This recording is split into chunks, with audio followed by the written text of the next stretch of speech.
Hello everyone, and welcome back. In today's video, I'm going to show you how to use Google Lens in Google Chrome step by step.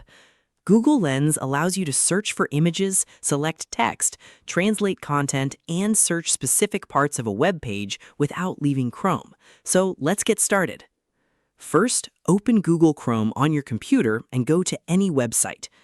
Once the web page is open, right-click anywhere on the page. From the menu, select Search with Google Lens.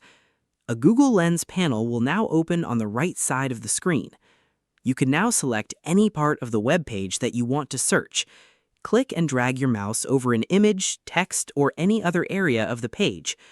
Once you've selected an area, Google Lens will automatically search for it and show you related results. You can also select text and choose different options, such as searching for the text or translating it.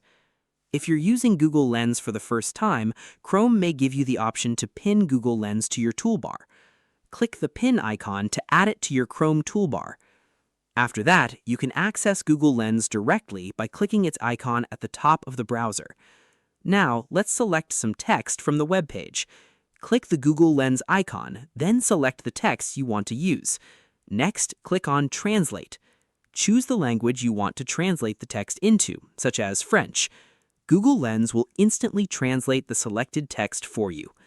You can also use Google Lens to search for images, identify objects, copy text, and find similar results online. And that's it. You've successfully learned how to use Google Lens in Google Chrome.